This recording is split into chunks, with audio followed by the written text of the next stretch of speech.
Greetings everyone. I, Farha Mahmood Trina, Vice Chairman, Investment Committee, E-Commerce Association of Bangladesh, welcome you all to the World Congress on Information Technology, also known as WCIT 2021, organized by WITSA, BCS, and ICT Division.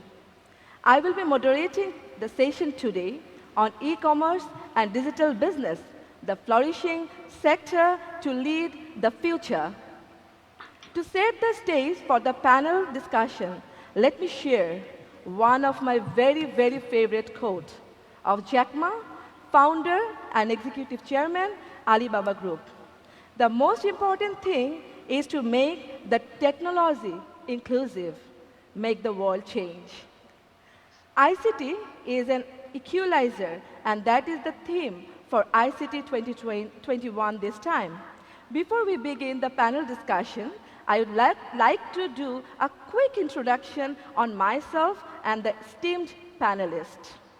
Me, Farha Mahmood Trina, Vice Chairman, Investment Committee, ECAB. I'm an educator too. Now, I'm moving forward to my honorable panelists. We have with us Kavish Ahuja, Senior Manager, Partnership South Asia at Payoneer. S.M. Arifuzzaman, Head of School of Business, Canadian University of Bangladesh. Ria Kundu, Business Development Manager, Amazon Global Sales. Zoris Abraham, Managing Director, scamadvisor.com. Joseph Yoon, President, Hong Kong E-Commerce Association. I'd like to call upon our keynote speaker, Mr. Ahsan Habib, Chairman, Cross-Border Standing Committee, ECAB. First of all, I want to let you know that today in my session, there will be chief guest, H.E., His Excellency Naoki Ito, Ambassador of Japan in Bangladesh. Hello, sir. We have with us guest of honor, Hafizur Rahman, DG, Additional Secretary, WTO Cell. And the whole session will be chaired by Mohammad Shahabuddin Shipon, Vice President, ECAB.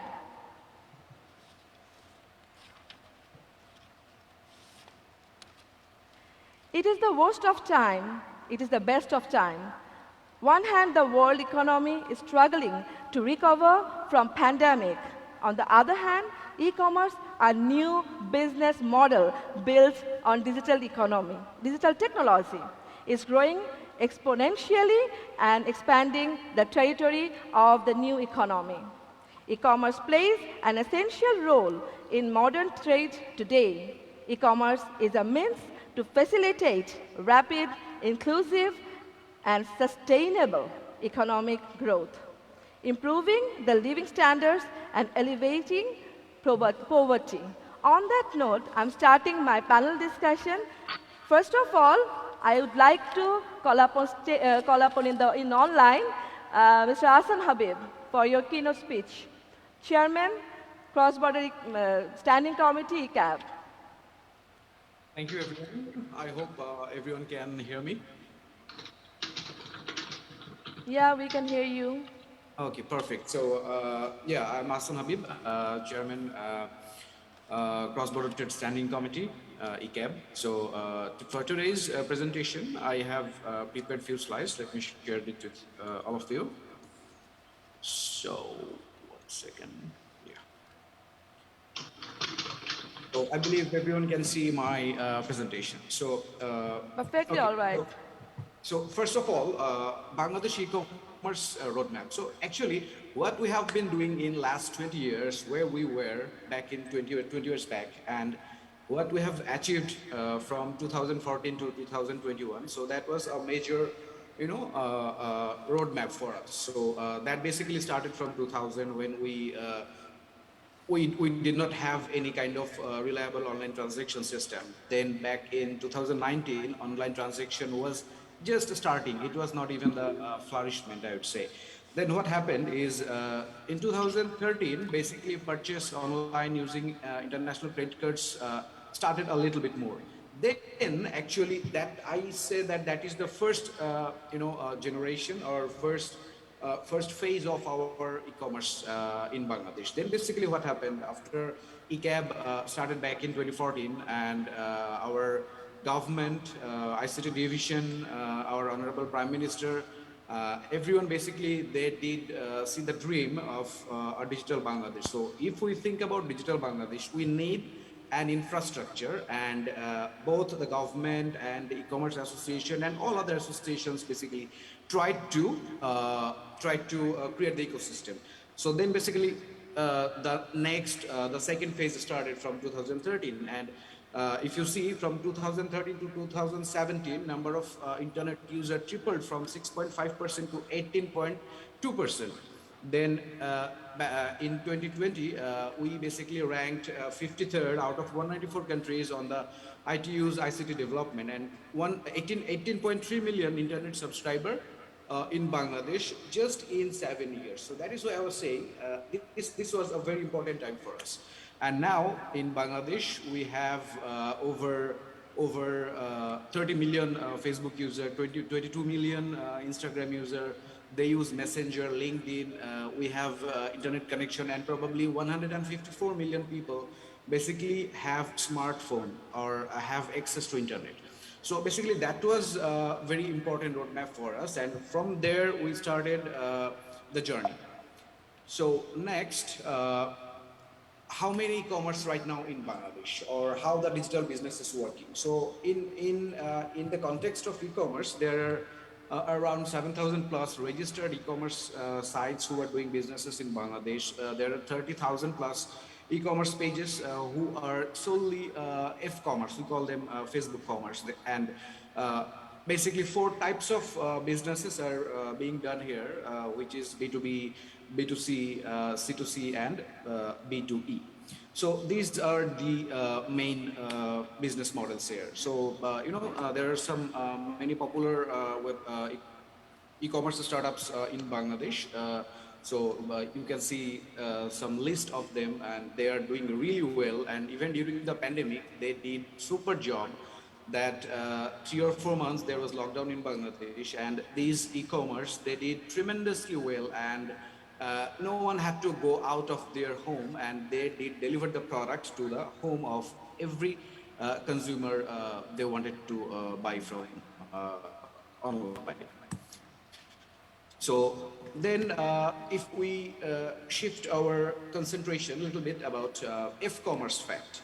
So F-commerce, I would say that Dhaka alone has 22 million active Facebook users. So these people are using social media, they're ordering their product from pages, and very interestingly, the F-commerce market size in Bangladesh is approximately 312 crore in BDT, Bangladeshi currency.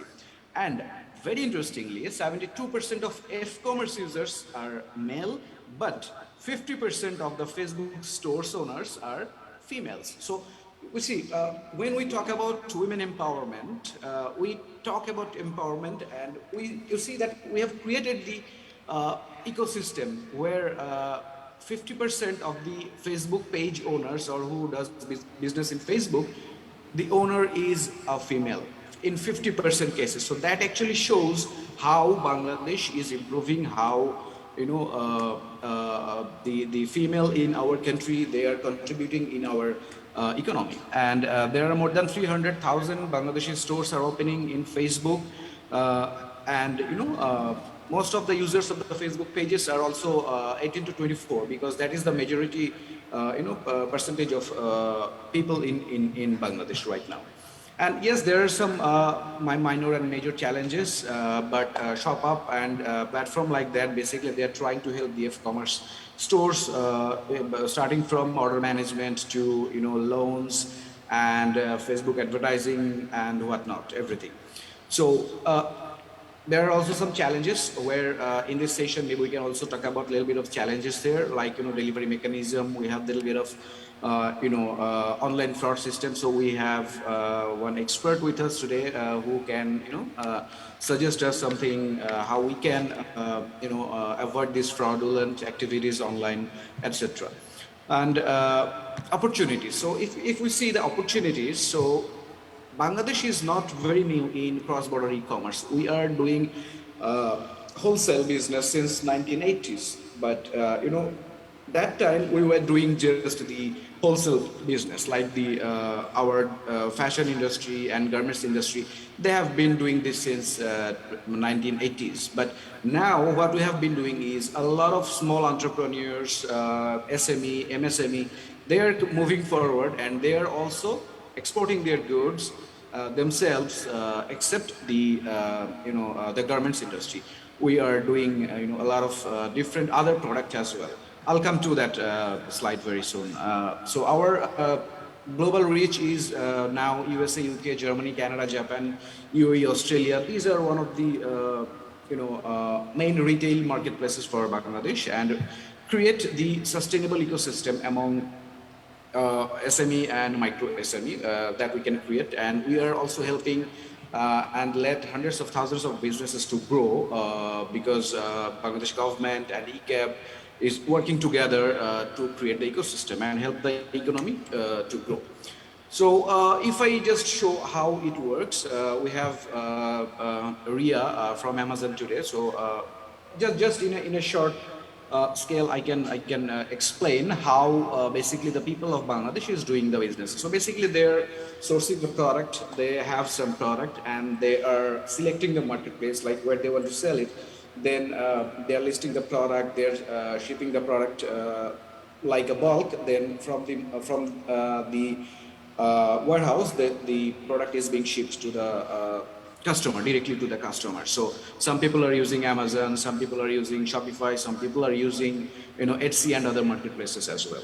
So here it is an important thing, very interesting. So the key product categories being exported from Bangladesh, and mostly from Bangladesh: sports equipment, then apparels, books, tea, leather wallets, home decor, leather shoes, grocery, automotive accessories is being exported. Then kitchen linen, toys, towels, these categories. And also jewelry thing, like handmade jewelry, apparel, printed sheet, and herbal extract. And even I can give you one interesting example.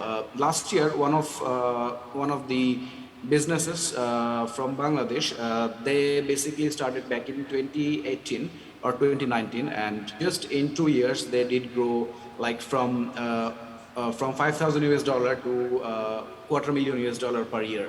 So just by selling handmade items. So that was just one of the example. So yeah, so if we move to the next phase, so e-commerce in Bangladesh in next 5 years, prospect and challenges. So well, we have come a long way from 2013 to 2021. Now we are more stable. We have better internet connectivity. We have reaches to everywhere, connectivity all over the Bangladesh. So in next 5 years, the payment procedures offered by e-commerce sites need to be made more secure. So that is one of our major concern, and we are also still trying to reduce our cost, in internet connectivity cost. And also in 5 years down the line, the e-commerce sector is going to be a more mature market than now. And we know that we are very young, tech adaptive nation, and nearly 2/3 of the population uses internet, and no cash transaction or advance payment are now more than 20%, which is major growth. Also, the expected yearly revenue is 5 billion US dollar, which we believe we will achieve before 2025. Before that, just from cross-border e-commerce business. So within 5 years, there will be a scenario where most people would mostly dependent and habituated to e-commerce. There will be mostly cashless transaction, and we believe we can make it happen. And a huge number of citizens would be choosing this sector as their career as well, because this is very important. When we are growing, our e-commerce sector is growing, we will need the people who would choose their character as in e-commerce sector. So that was also one part. So also e-commerce association, we are basically doing a lot of different things to create the whole ecosystem, to shape the ecosystem. So we are also encouraging entrepreneurs and online consumers to transform their business to e-business. The 18 standing committee, we have 18 standing committees of ECAB who are working intensively to develop the various subsectors of the e-commerce sectors. And ECAB is also working on the expansion of cross-border e-commerce.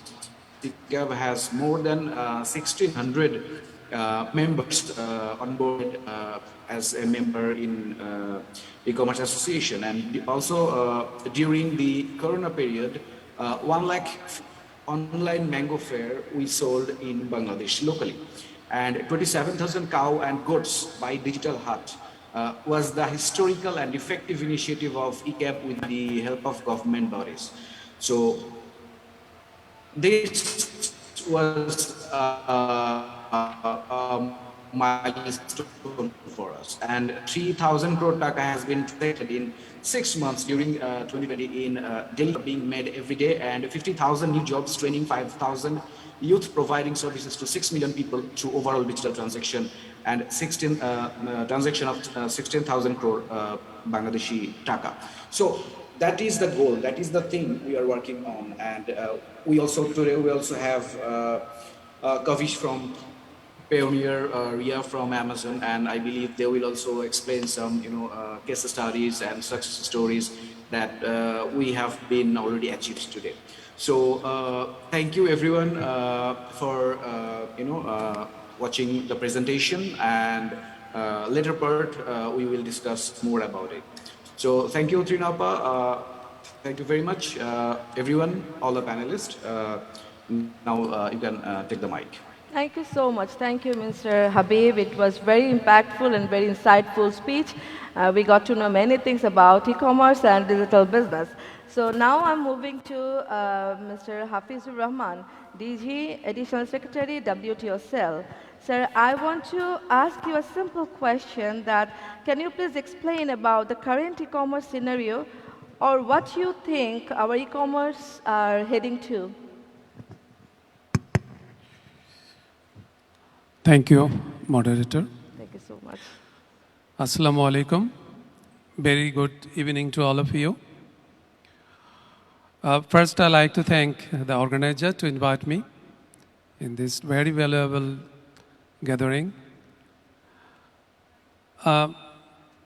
The prompt reply of the question that moderator asked me should be, this is the good time, may not be the best time, but this is the good time for e-commerce. If we think the recent activities, or we can say a few days ago, we could not say this, that the time is going well with the e-commerce. But now, in terms of health of e-commerce in Bangladesh, the time is very good for those who like to do business fairly and innovative, using the innovative ideas. For them, this is very good situation. We had some problems a few days ago of different kinds of scam, online scams, fraudulent activities. But with some regulatory changes and active intervention of some government agencies, now we are in a situation that have been controlled all these kinds of fraudulent activities. Those some customers and merchants, those who are involved with those e-commerce entities, they are having some problem getting their payments or products. Government is working with those issues, that how the customers will be paid back their money or the merchant can get their money. Though there are uncertainty in some areas because those money has already been gone out of the country or not traceable, that will be difficult to give it back to the customers. But the money, those are in the government custody, that is in the payment gateway system. We know as a considerable amount is stuck in the payment system. Government is working on how those money can be paid back to the customers. You know, all this scenario, what we consider that the government should work on or have been working on some issues to regulate the e-commerce sectors. I personally have been working with one issue, that is unique business identification number. You know that our Honorable Prime Minister has directed us to introduce this system so that we can track all the activities of the e-commerce entities. We believe that within 1 or 2 months, we will be able to introduce this system. And it is said that all the e-commerce entities must register in the UBID system. Our target is not to make it a complex system, but it will be a very easy system. Even it will be without any money to register. Filling up online form, anybody can register his or her entities to the government as a register. That will be one initiative. Another one is to address the complaint. So in collaboration with ICT division, Ministry of Commerce is going to introduce one complaint management system. The online complaint taking, managing it, and dispose it through manual processes and with help of the ICT. So we believe that when we will be able to track all the complaints in proper time, we will be able to track the activities of e-commerce entities and the reviews of their customers, that how individual entities is working.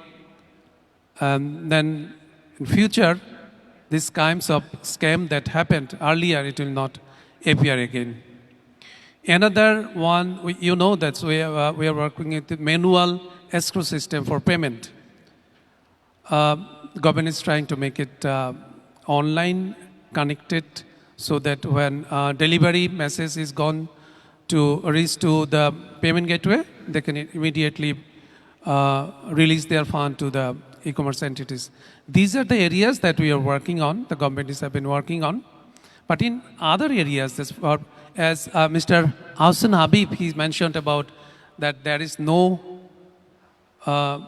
legal areas or no law for e-commerce entity. I'll humbly say that there are some laws, of course, and I believe those laws are not inadequate for e-commerce, as those are applicable to our brick and mortar business. So those can be easily applicable or applicate to the e-commerce entities also. Though e-commerce business have some speciality, some peculiarities, that it works on online system, but using those laws, I especially say this for Consumer Rights Protection Law and Digital Security Act, our penal code, some areas, these are highly applicable to e-commerce also. The only thing we need to require is that the agencies that should work promptly, immediately, then we can address the irregularities in the e-commerce sectors. I believe what government is doing and taking initiative to regulate the e-commerce in future, those will work properly. One issue is framing a different law, special law for e-commerce, and also introducing one authority. Though we know that many laws may disrupt or may create problems to the e-commerce, and stringent laws will not help to flourish the e-commerce smoothly. Our target was to keep the system simple and easy so that every entrepreneur can work and can join the e-commerce easily. That's why we saw that even the Facebook women even students also from different areas of the country, they could easily participate to the e-commerce entities. They can start the e-commerce business through their own initiative. But if we create hard laws for them, if we create very stringent authority for them, then it will be a little bit difficult for them to do the business. The target is to make it simple, but it should be operational so that scams and fraudulent activities cannot go ahead. I know our keynote speaker, he also mentioned that about the payment system. We have the online payment system, which is crucial for e-commerce. And we believe that online payment is essential because COD or cash on delivery is not effective because of the different reason for carrying huge amount of cash or the ordering with cash. Different kinds of problems are there with cash on deliveries. But if we see our neighboring countries, if you consider India, the e-commerce of India, there 75% e-commerce is going on cash on delivery. So without being frustrated, we can say we can proceed with cash on delivery, and gradually we can go for a digital payment system when customers can keep their trust with the entities and the payment systems. We are still having some problems with the payment systems also. You know, there's some say payment gateways are stuck with customers' money for different reasons. But we believe that within a short time we will be able to overcome those issues, and the whole ecosystem will be favorable for the businessmen and the customers also. Thank you so much. Thank you so much, Mr. Hafiz, sir.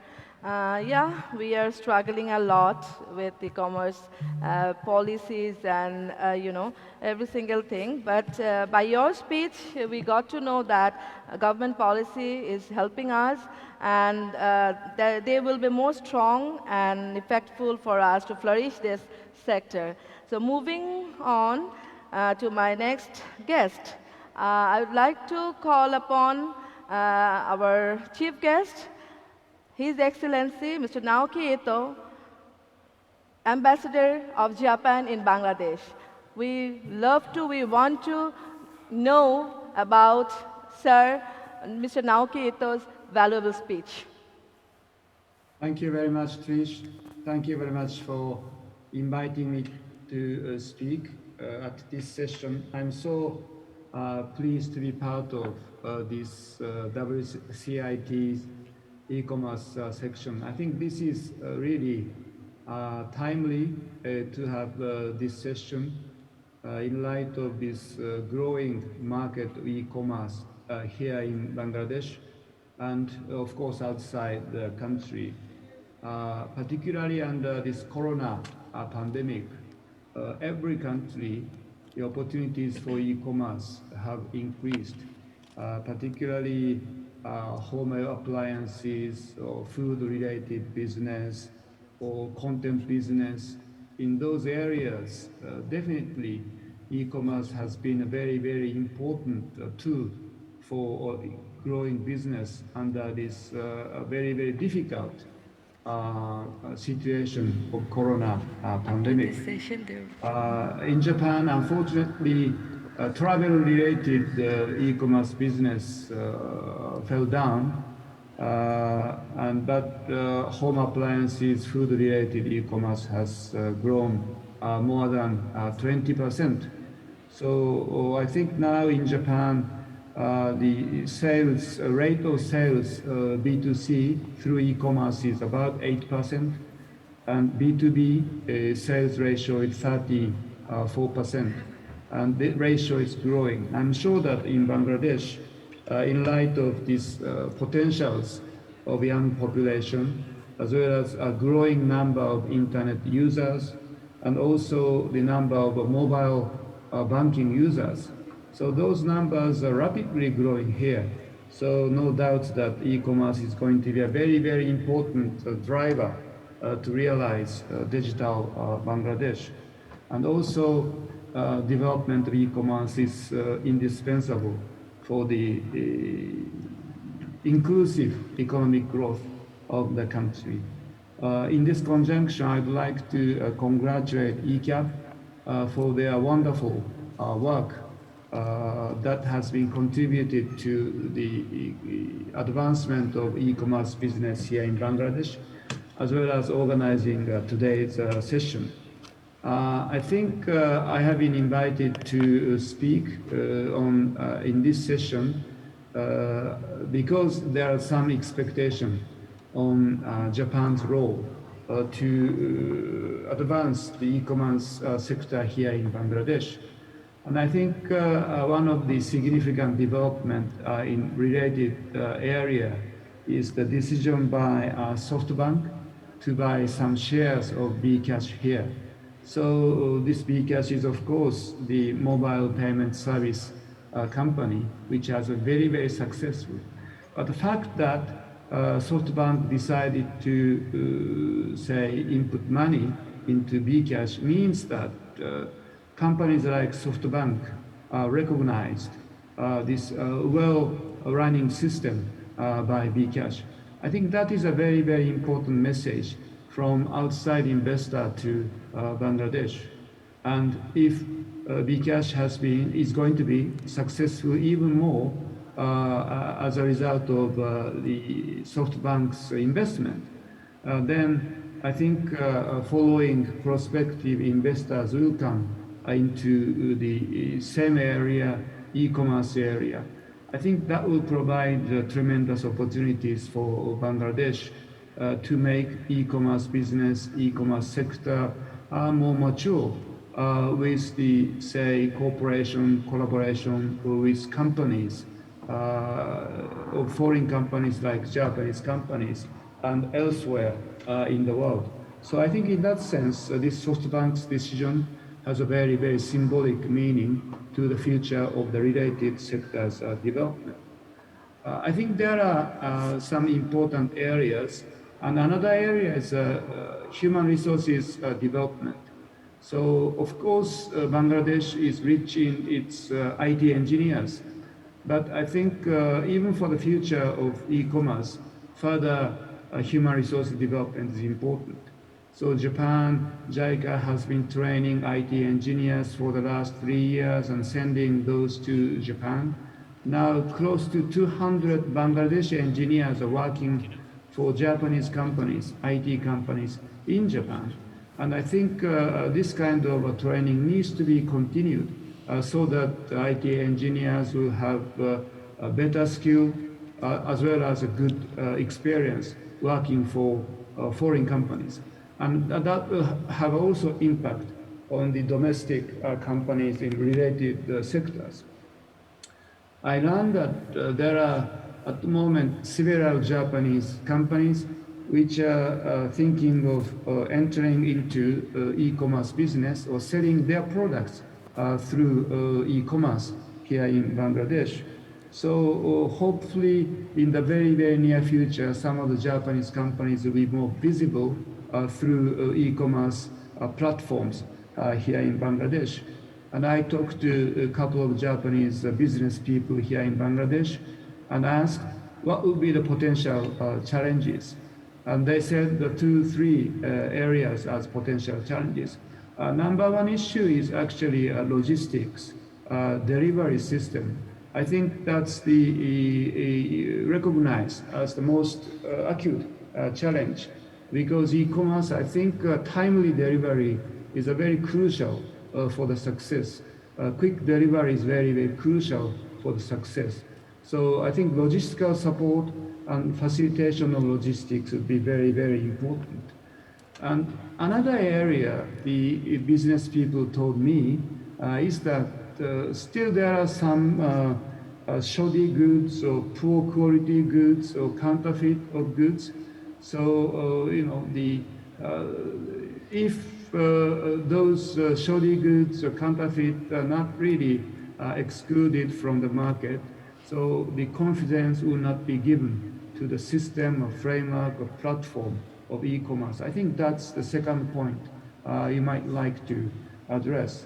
And other points have been already covered, like a secure online payment system, or regulatory framework or coordinated efforts of relevant agencies and ministries.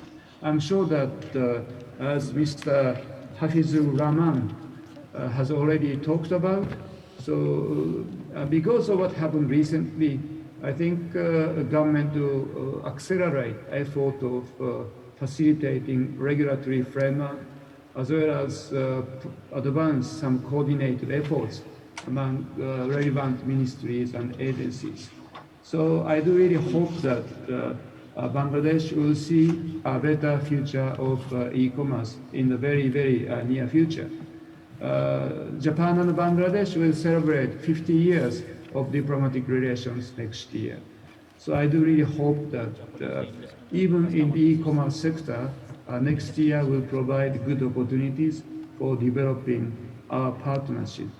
Now we have a basis Japan desk, so even basis will be able to give us good advice and help us promote contacts and coordination and development between Japanese and Bangladesh companies for the further success of e-commerce sector here in Bangladesh.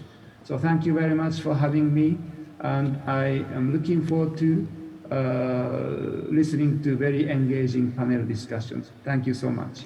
Thank you so much, His Excellency Mr. Naoki Ito, Ambassador of Japan in Bangladesh. It was very insightful speech.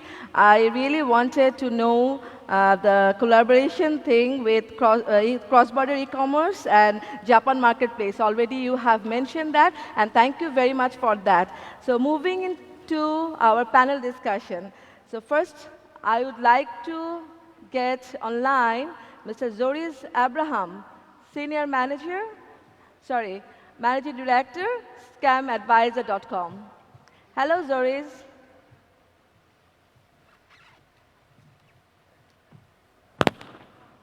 Oh, you have your coffee with you. Yeah, great. That means it will be a great, warm panel discussion. Great. So my question is, what do you think how the scamming is going on in global e-commerce? What are the main ways of scamming and how we can be aware of this?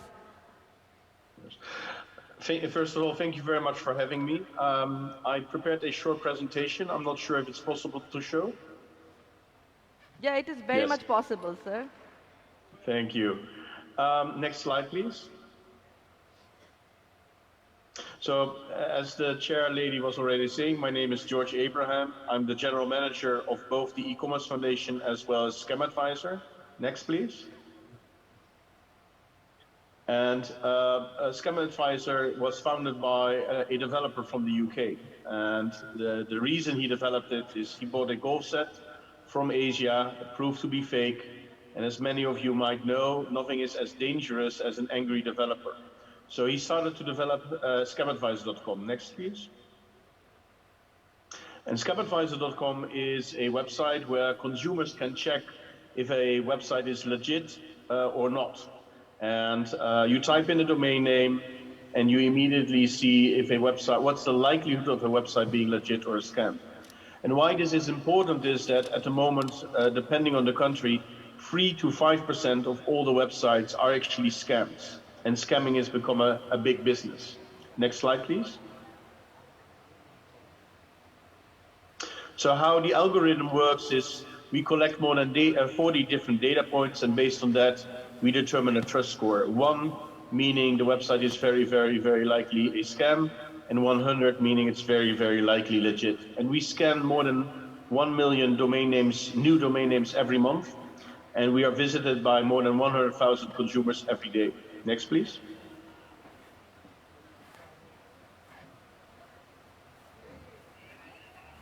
Next, please. You can skip this one. Next, please.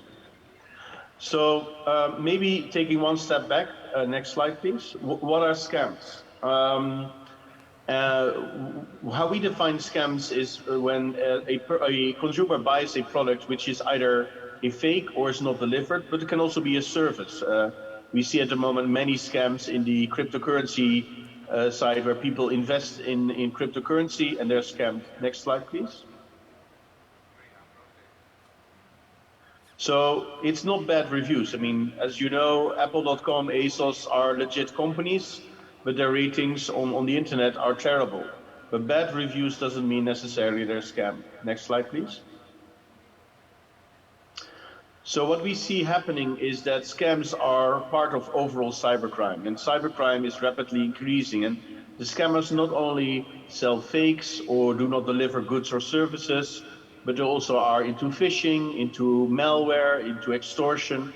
And they're really becoming very professional organizations, offering often hundreds of websites trying to do a scam. Next slide, please. So what we see happening is that, and I wanted to ask the audience, but hopefully we can do that next year, is we see a close relationship between Wix, research papers, and medication against herpes. And what they have in overlap is they're all being misused by scammers, because you will never ever go to the police and say, hey, I ordered some medication against herpes online and it was never delivered, or I ordered a wig. And that's the big problem with scams. It's completely underestimated, because only 7% of all the consumers go to the police or go to an online media platform or a review platform to complain about it. Next slide, please. And scammers often do deliver a product, but the product is in no way related to the product being advertised online. And the reason they do this is to prove to PayPal and MasterCard and other credit card companies and payment methods that they actually delivered a product. And they hope that the consumer will just become irritated and fed up, and after a while stops complaining. Next, please.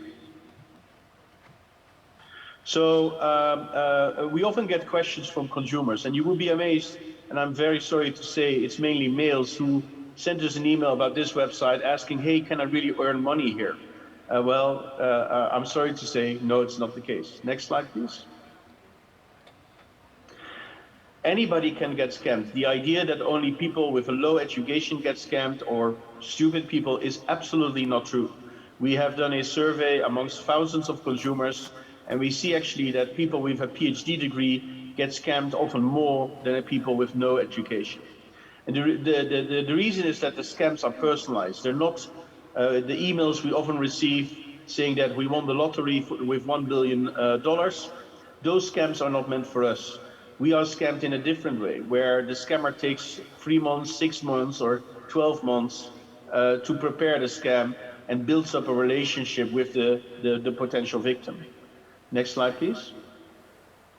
So we see a huge gap between what consumers think they are able to identify, namely that 76% of them think they can identify a scam. Next slide, please. And the reality that 73% of all the consumers fall for a scam. So there's a big gap there between actual knowledge and what's happening in real life. Next slide, please. Okay, we can skip this one. Next slide.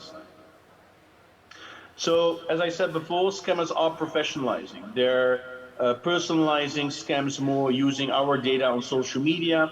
They're localizing it more, using the local language, using local disasters and crises like the bushfires in Australia or the Evergreen container ship. And they're targeting more towards specific to elderly people or to very young kids trying to scam them. Next slide, please. So it's not only one scam. Once you have been scammed, the scammer will try to scam you again.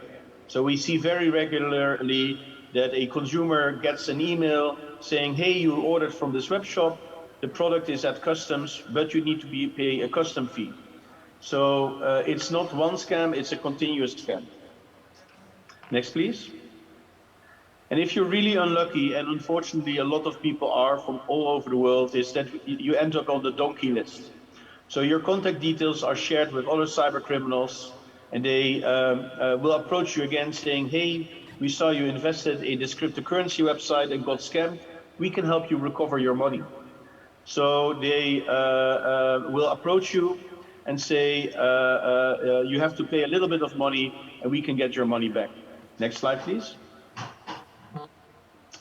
So how big are scams? Next, please. We research this every year, and this year we researched 42 countries on how many people get scammed, how much money is being lost, and what governments are doing against it. Next, please. And what we've learned is last year about $47.8 billion was lost in scams, an increase of 15%. Next, please. Well, this is already remarkable. The number of scams reported increased to 266 million across the 42 countries we investigated. So scams have become the biggest kind of scam worldwide. Next, please. And we see that the growth has been especially large in developing countries. Why? Due to Corona, people are going online for the first time, shopping online for the first time, and they are a very easy victim for scammers because they're not used to the typical scam tricks. Next slide, please. I'm skipping with this one. Next, please. So scammers are winning, and I will share in the next slide why they are. It's very cheap to set up a scam. You can set up an online store for free on Shopify. You can advertise for free on Facebook. You can get an SSL for free. And if you like, you can buy a very cheap website. And I am sorry to say, often from Bangladesh, where you can buy a website which looks like a bank or a wallet exchange. And that's something we all have to be concerned about. So to say, we see that now 33% of all reported crime, for example, in the UK, are related to online scams, while only 2.5% are actually prosecuted. Next slide, please. So how can we turn the tide? Next slide. Next slide. The only way I think we can win from scammers and keep the e-commerce industry safe is by sharing data. Next, please. And to do it, this allows us really to identify scammers much more quickly by sharing data on scams. And this is what we do together with now 50 partners. And we hope you will join us in our fight against scams to keep the e-commerce industry healthy and safe. Thank you very much for your time. Madam Chair Lady?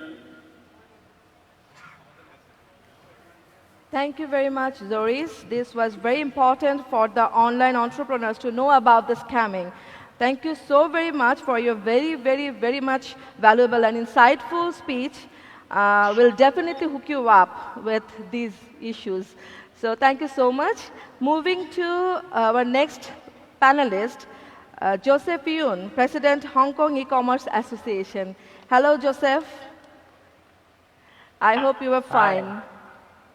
Hi, how are you? Thank Yeah, you I'm for good. having me. Yeah, same here, same here. Okay, so I have a question for you.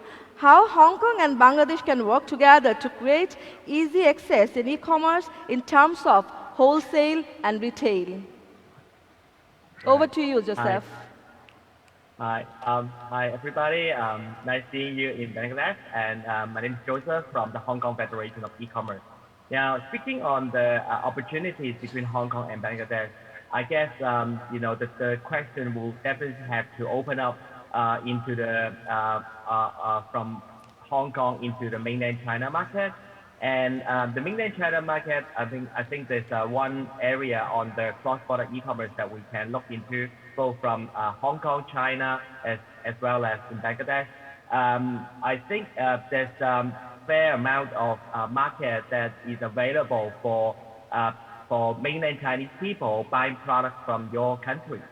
And right now, there's 50% of the import of cross-border e-commerce going into China, and the 50% is also from China going outside. So in terms of the retail and wholesale opportunities, I would say mainland Chinese people is continue increase in buying products from overseas, and they are more looking into brand products, so they are more confident in buying some brand name products. So I think one thing Hong Kong can help, if there are some business and merchants from Bangladesh who want to enter into the China market, and Hong Kong would be a place for you if you are considering to have your product being promoted in Hong Kong. And once your product and your brand is being promoted in Hong Kong, it will be easily be able to get mainland Chinese people to purchase in China. And vice versa, another opportunities that I would see Hong Kong could sit in the middle of the Chinese cross-border e-commerce as compared to the rest of the world is there's a strong demand of e-commerce purchase for Chinese product in Southeast Asia all the way in the Middle East. And I think that Bangladesh could take a role if we work closely with Hong Kong.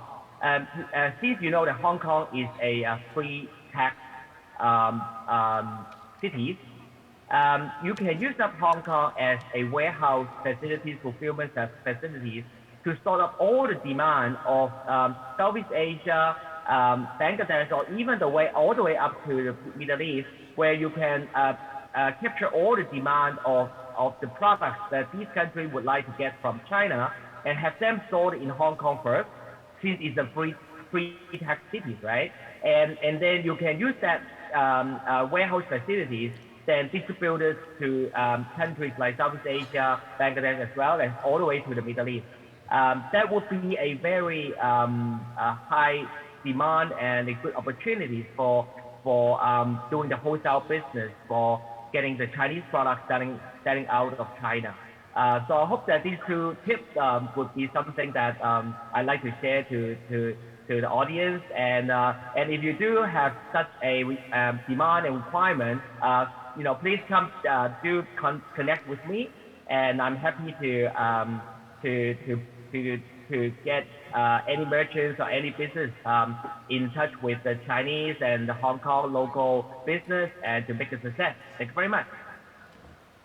Wow, thank you so much, Joseph, to get to know our collaboration and building a bridge with Hong Kong and Bangladeshi commerce to flourish this sector. Thank you so very much, and nice to have you in our session, Joseph.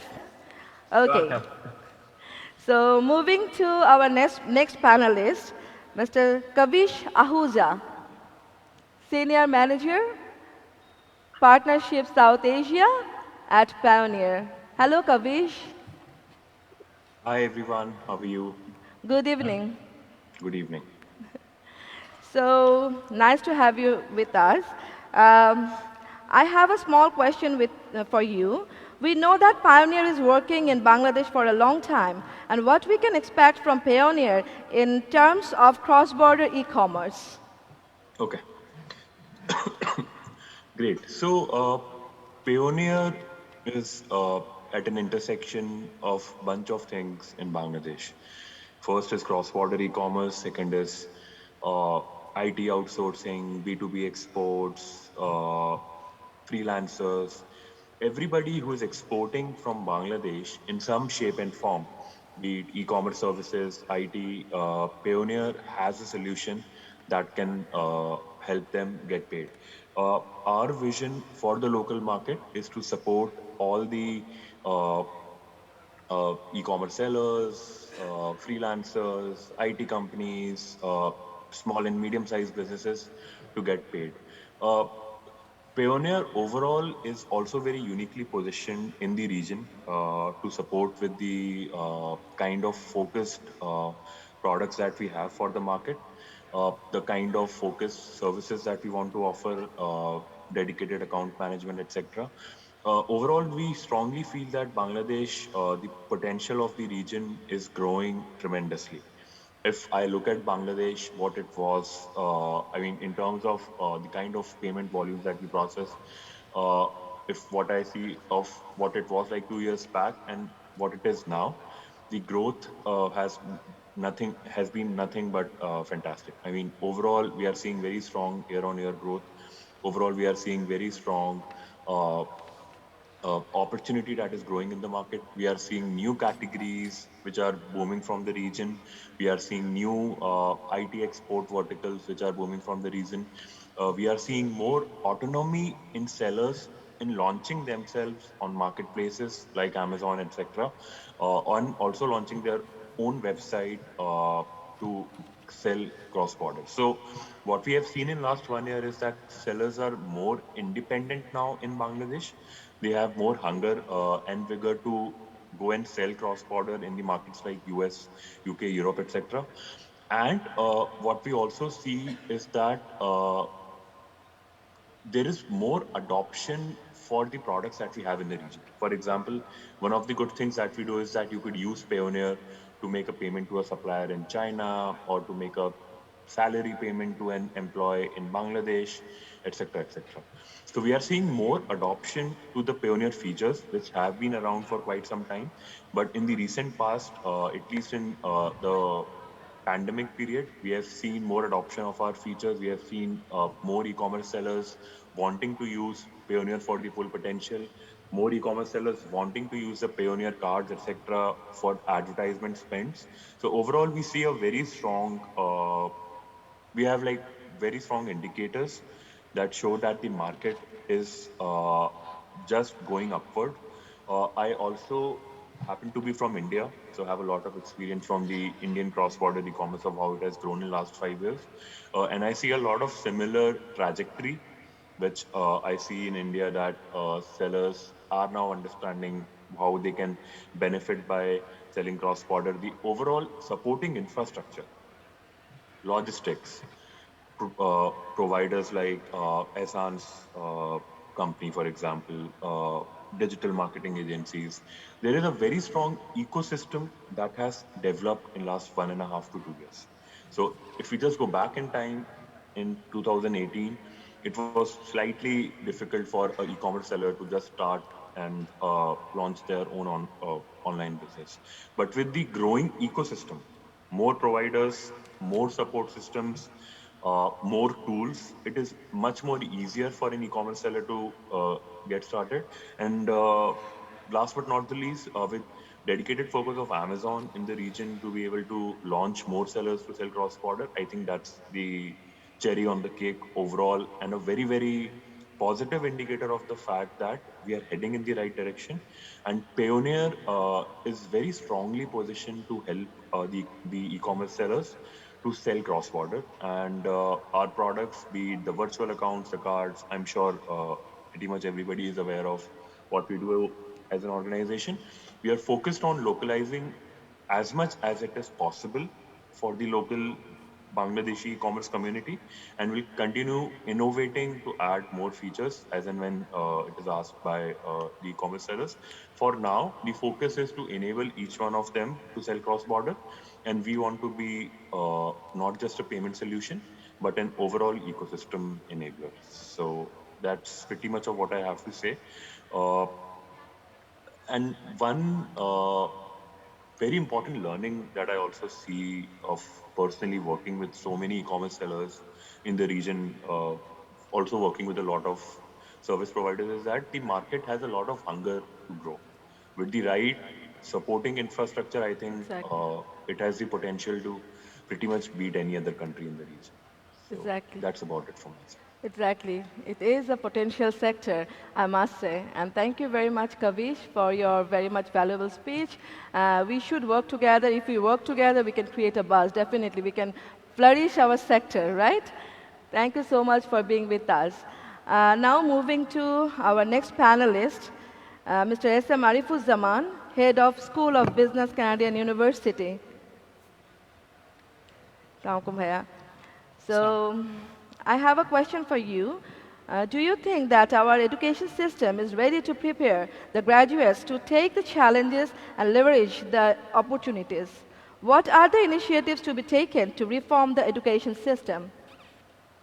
Thank you, Appa, for having me here. And I was listening to the speeches coming from all over the world, and I'm very much impressed that Bangladesh is in a very good position to exploit all sort of opportunities.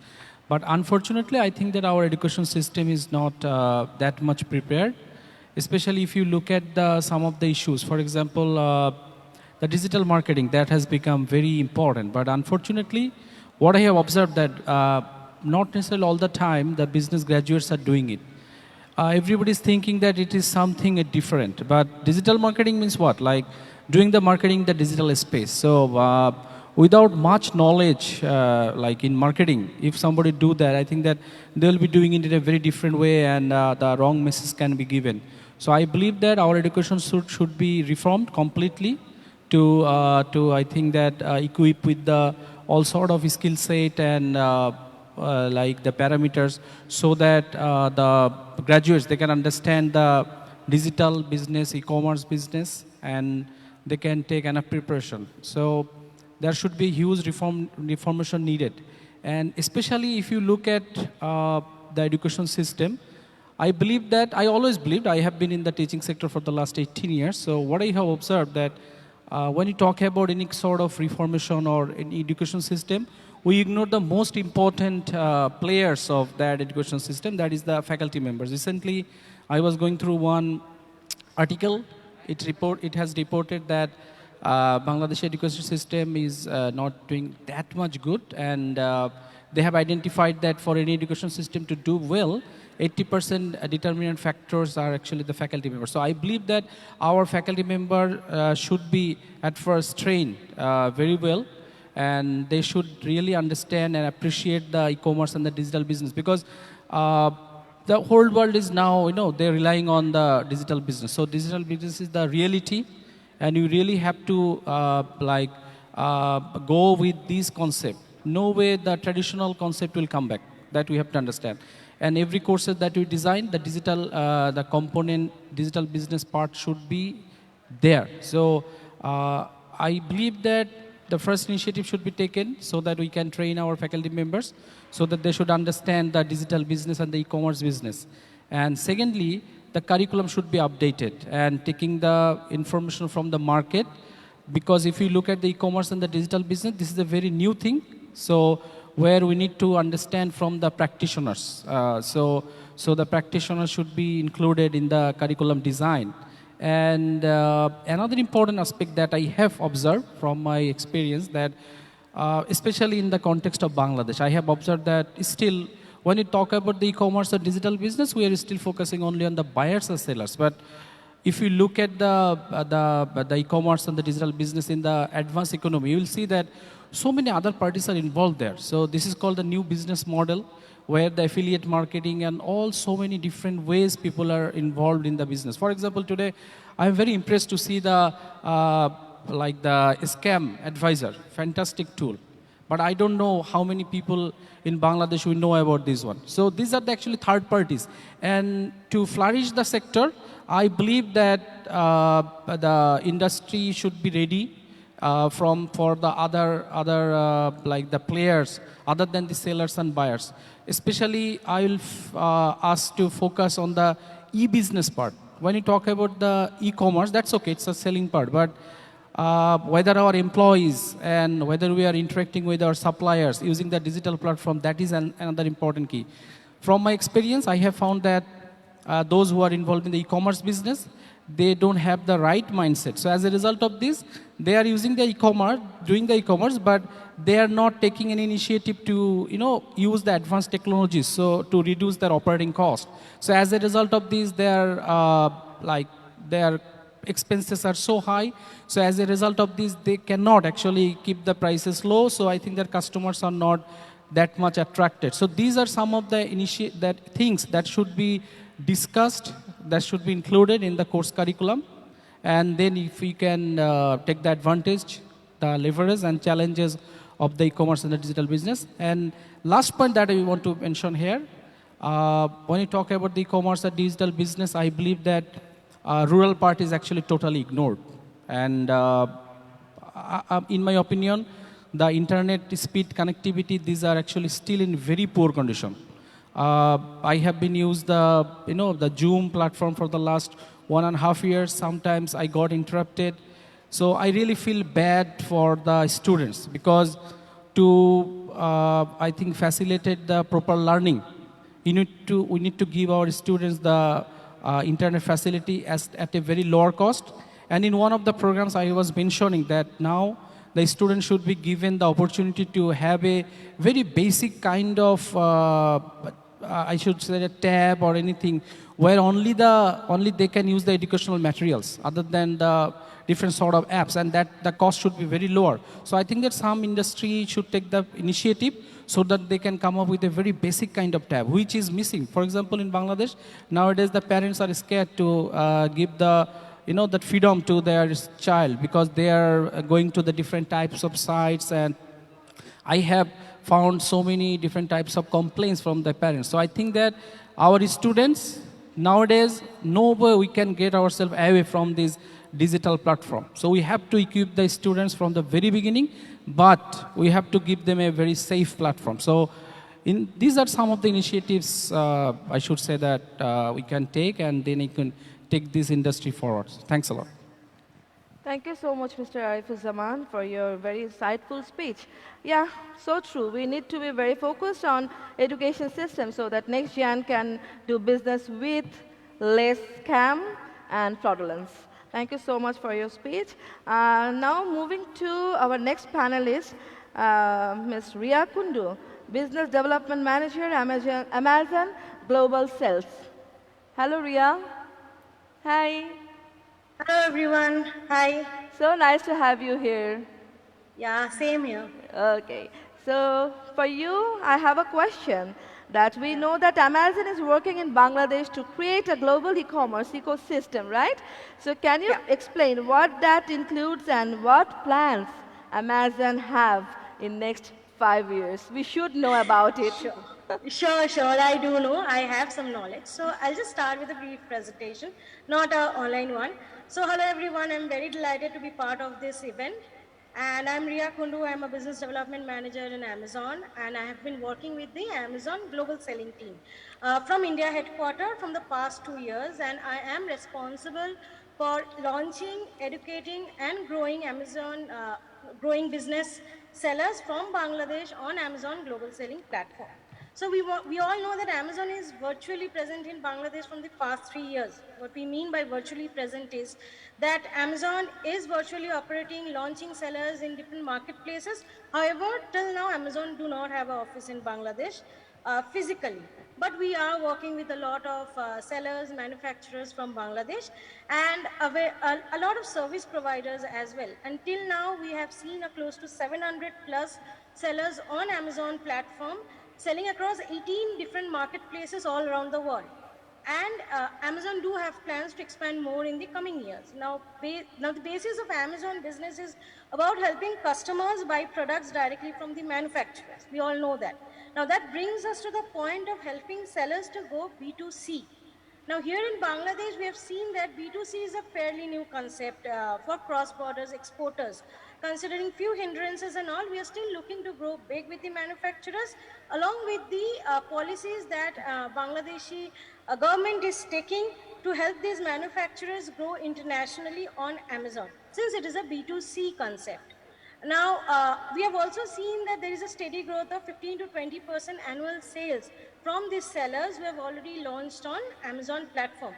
For example, this year we are targeting only from a selected set of sellers to have a gross sales of at least more than $2.5 million, considering the hit the country has faced in the time of COVID.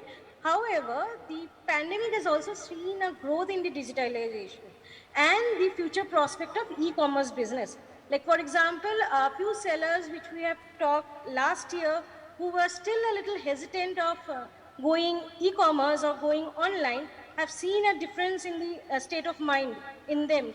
Now we are seeing that these sellers are ready to take their products online to sell in different marketplaces, knowing that in this kind of pandemics, a lot of countries have seen a lot of ups and downs.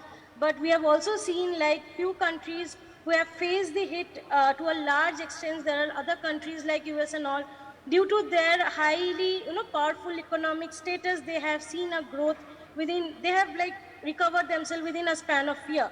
So why not helping these sellers go abroad and sell their products internationally, since they are already exporting products to multiple places as a B2B manufacturers.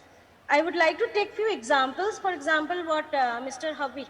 Habib discussed in his presentation, handmade jewelry seller selling like jewelry items on Amazon platform in the last 3 years have grown from $5,000 to $250,000, like in a span of 2 years, which is a great example for a lot of handmade manufacturers in Bangladesh. Likewise, we have also seen a seller who came up with face masks, sanitizers, especially COVID essential items right during COVID. So this is a very intelligent move by a Bangladeshi seller, understanding the need the entire world have at a particular moment of time. So now when Amazon is working with these kind of manufacturers, they're also educating sellers to understand the trend in different marketplaces, to understand how they can grow, what they can sell, and what can bring them more profit. So even that particular seller have sold almost 3 lakh BDT, I would say dollar, in the month of like in 6 to 7 months, with a 300% increase in sale. So knowing the fact that Bangladesh is a global leading country for ready-made garments and leather, bedding, and handmade products, Amazon is looking for great opportunity to do business with Bangladesh. We have seen a keen interest, and we are pretty sure that in the upcoming years, manufacturers and sellers will be more keen to explore this opportunity where they are already doing business overseas as B2B manufacturers. Why not going B2C and directly sell their products on Amazon, getting a better margin for themselves? So we definitely have a plan for 5 years to grow and to explore the entire market. Due to travel restrictions, we are unable to travel and interact with sellers directly, but I am pretty hopeful that next year we will be meeting sellers, we will be discussing their opportunities ahead, and in the next 5 years we can see Amazon growing a lot with Bangladeshi sellers, and who knows, one of the marketplace will be Bangladesh, where people will be able to sell on Amazon in their own country. So even we are very hopeful for that. Thank you very much for Thank having you. me. I have this much. Oh, wow. Thank you so much for being so hopeful for us as well. So definitely we will look forward to work together. And thank you for your collaborative planning with Bangladesh e-commerce business, especially B2C platform. Thank you very much, Yes, Ria, for thank your you. wonderful speech. Now, we are at the end of our today's session. Before concluding, I would like to call upon Mr. Shahabuddin Shipon, Vice President, E-Commerce Association of Bangladesh, to give us his valuable speech. Bismillahirrahmanirrahim. Ladies and gentlemen, good evening. I would like to thank His Excellency Naoki Ito, Ambassador of Japan. Your nice and inspiring speech. You remind us our few successful businesses of Bangladesh as well as few challenges that actually really we inspired. And I would like to thank Mr. Hafizur Rahman, DG, WTO. He's also explained few policy issues and the growth of the e-commerce sector. That also actually inspired us what we are actually doing from our association as well as from our industry. It's really inspired to grow the country. And I actually thank you all the speakers, Joseph, Joris, Ria Kundo, Arifujjaman, Kavish, and Ahsan as well. Crisis and opportunity go hand in hand. The COVID-19 pandemic has had a severe impact on business activities, but it has also significantly accelerated the shift towards digital and online engagement. E-commerce is a sector that has clearly seen tremendous growth and new opportunity during the pandemic. From different research and prediction, the current cross-border e-commerce market size is around $1,000 billion.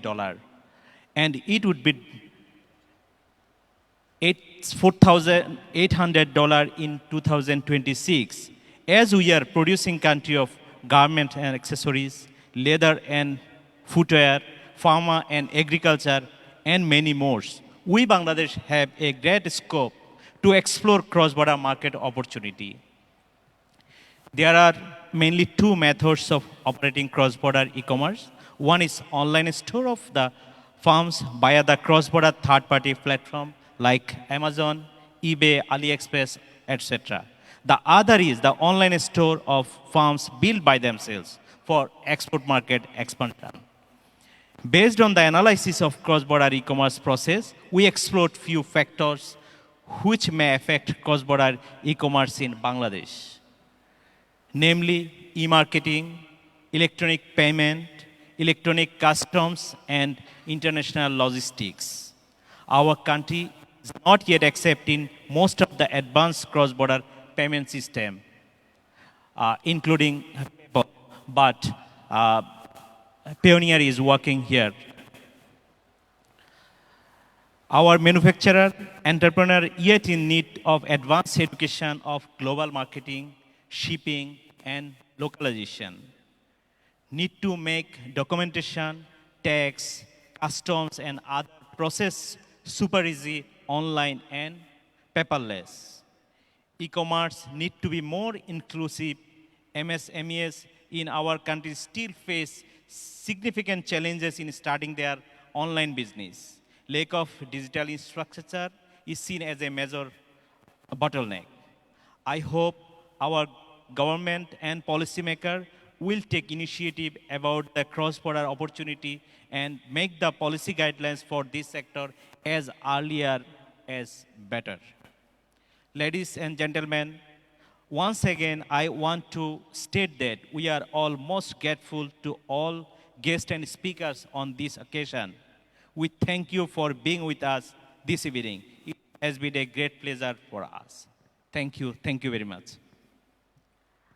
Thank you so much, Mr. Shipon. It was a great speech, and we got to know about many things about e-commerce and digital business so that we can flourish our sector, right? So I'm concluding with a simple small quote that Untact's Technology and Logistics Director has rightly said, countries that harness the potential of e-commerce will be better placed to benefit from global markets for their goods and services in this digitalizing economy, while those that fail to do so risk failing behind even further. I hope that from today's session, we got the direction on how e-commerce and digital business can be flourished to lead the future. So definitely, we should look forward for digital business, which will lead the future.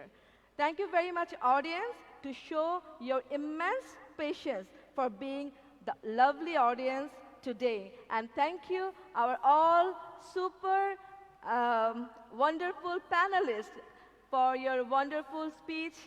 His Excellency, Mr. Naoki Ito, sir, thank you so very much for being with us. Kavish, Joseph, Zoris, Mr. Hassan Habib, and Ria, thank you so very much for being with us online. And definitely, we should thank Mr. Arifuzzaman and Mr. Shipon, and then Hafiz sir, who left us, for being with us and for being so impactful speakers. Thank you very much, ladies and gentlemen. Moving to next session, I'm handing over. Okay, so Nabila, the secretariat, she will be coming and giving the crest, right? Thank you so much. I will request our honorable speakers to please stay online for this crest giving ceremony.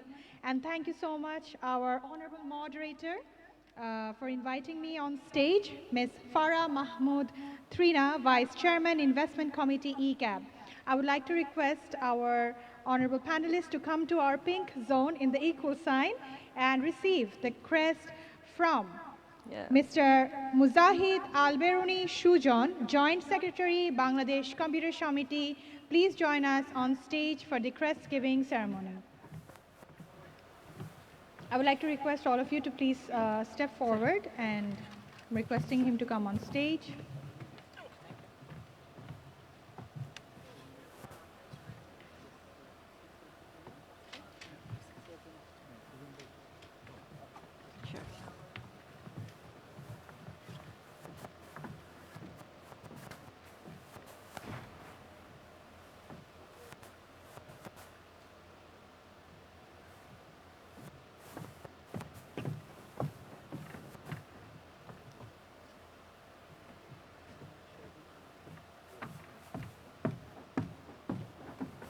Second, please come. I'm requesting Mohammad Abu Nasir and Mohammad Shahidul Jaman from Bangladesh Computer Committee to hand over the crest to our honorable speakers at first. And likely I would like to hand over the speaker crest at first to our speakers. A round of applause, please. Thank you. so much, sir. Mr. Mohammad Shahabuddin Shipon, Vice President ECAB. Next, we'll move on to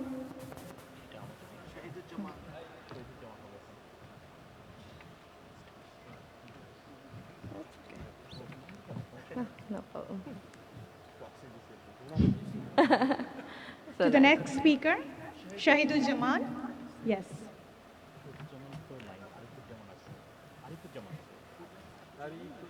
Mr. Shariful Zaman. I would like to hand over the crest to our next speaker, please. Thank you. And now I would like to request Mr. Shujan, Mr. Muzahid Al-Beruni Shujan to hand over the crest to our moderator, Ms. Trina. Round of applause from the audience. Thank you. Thank you so much. Thank you. And with that, this is the end of our e-commerce and digital business flourishing sector to lead the future session. A round of applause, all of you, and all of you who are joining us online. Please stay tuned for our next event. Thank you.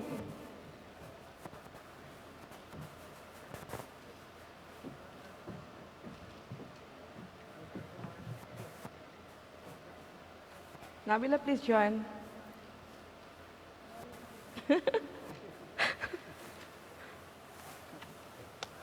Thank you so much. Thank you.